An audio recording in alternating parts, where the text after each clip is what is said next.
37 अध्याय और उसकी 34वीं भाग हम पढ़ेंगे आपके लिए, और वहां अद्भुत बात लिखी गई है। ध्यान से देखिएगा। यहोवा की बाट जोहता रहा और उसके मार्ग पर बना रहा,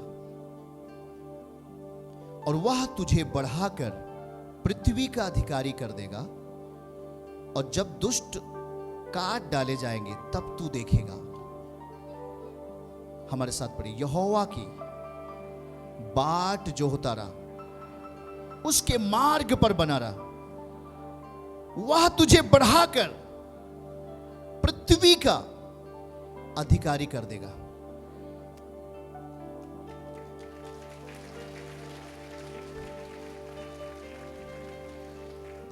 हालेलुया। इसमें देखो क्या चीज करना है। प्रभु कहता है परमेश्वर की बाट जोहता रहा। अगर उसका वचन आपके पास चला गया है, अगर आप उस पर विश्वास करना शुरू कर दिए हैं, तो उसका इंतजार करो। विश्वास के साथ उसका इंतजार करो। और कह रहा है कि उसके मार्गों पर बना रहा। शैतान प्रयास करेगा कि आप उसके मार्ग पर नहीं रहें, क्योंकि जानते हैं कि परमेश्वर को जो मार्ग है वो आपको अलौकिक परिस्थिति में लेके जाएगा, जहां पर शैतान का बल टूटता है। परमेश्वर के मार्ग पर शैतान का बल कभी नहीं काम करेगा। फिर से दिखाइए, देखो क्या लिखा है। यहोवा ने कहा, लिखा है परमेश्वर की बाट जोहता रहा। बाट जोहने का मतलब क्या है? इंतजार करना। क्या करना? आप उसके वचन को पा लिए हैं, इंतजार करो। उसका बाट जोहता रहा, पहला।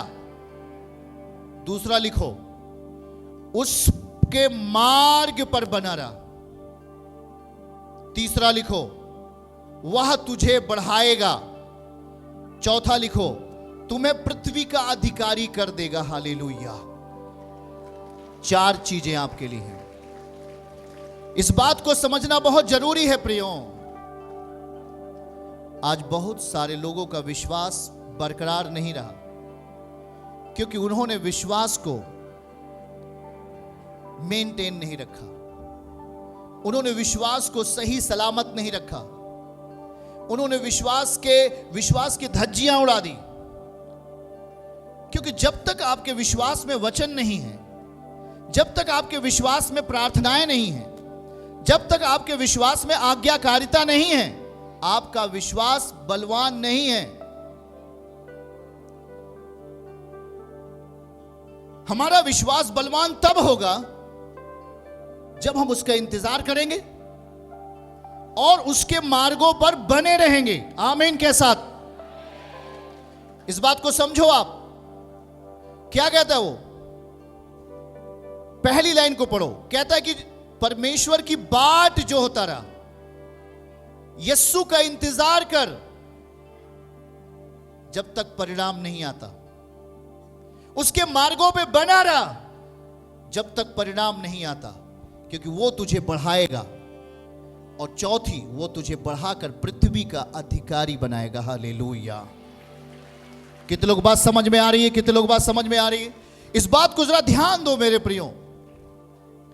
आपका विश्वास अगर मेंटेन नहीं है, आपका विश्वास यदि परमेश्वर के वचन में स्थिर नहीं है, तो वो विश्वास समुद्र की लहरों की नहीं होगा। आप चाहे 6 महीने से विश्वास कर रहे हो, आप चाहे साल भर से प्रभु के साथ रिश्ता बना के रखे हो, चाहे 2 साल से, पर यदि वो विश्वास प्रार्थना के साथ नहीं है, वो विश्वास वचन के साथ नहीं है, तो उसमें कोई फल नहीं है।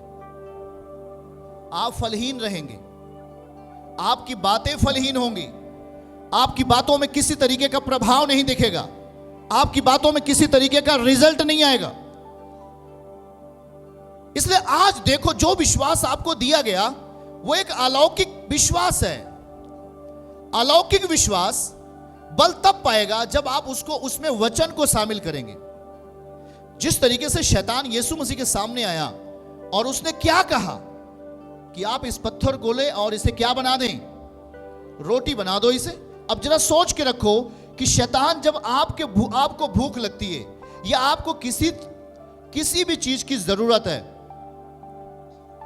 वो आपके सामने आएगा और गलत तरीके से उसे देने का प्रयास करेगा। गलत तरीके से वो कभी नहीं कहेगा कि तू प्रभु पर विश्वास कर और उस पर बना रहा, उसके मार्गों पे बना रहा, तुझे मिलेगा। वो कभी नहीं कहता। उसका काम है भरमाना, उसका काम है भरमाना। जो चीजें आपको दी जाती हैं, आपके अंदर वो नियमित नहीं है, आपके अंदर वो रेगुलर नहीं बनी हुई है। परमेश्वर का वचन यदि आप में बना रहा तो वो आपको बढ़ाएगा। आमीन कहें। वो आपको बढ़ाएगा, उसका स्वभाव है बढ़ाना। आज वचन आपके पास गया पर आपके पास इंतजार नहीं है। आप बाट नहीं जोहते, आप उसका इंतजार नहीं करते, आप उसके मार्गों पर नहीं हो। दिखाइए पहली लाइन, यहोवा की बाट जोहता रहा। अगर मैं आपको यह चीज ना समझाऊं तो आप हारोगे। अगर मैं आपको यह चीज नहीं बताऊं, अगर आप उसको विश्वास करते हो तो लिखा है उसकी बाट जोहता रहा और उसके मार्ग पर बना रहा। और जब आप उसके मार्गों पर बन जाएंगे और बने रहेंगे, वचन के द्वारा, प्रार्थनाओं के द्वारा, आज्ञाकारिता के द्वारा, खुदावन की मस्सा में, उसके अभिषेक में बरकरार रहेंगे, तो ये अगला रिजल्ट आने में देर नहीं है। और जो रिजल्ट आएगा, जो प्रतिफल आएगा, वो आपको ऊंचा उठाएगा यीशु मसीह के नाम से। हालेलुया। चर्च की सभी प्रार्थनाओं को और परमेश्वर के दास के द्वारा टीचिंग सुनने के लिए और अपडेट्स को जानने के लिए हमारे इस चैनल को सब्सक्राइब करें और साथ में बेल आइकन को दबाएं, ताकि जब भी लाइव प्रार्थना हो तो सबसे पहले आप देख सकें।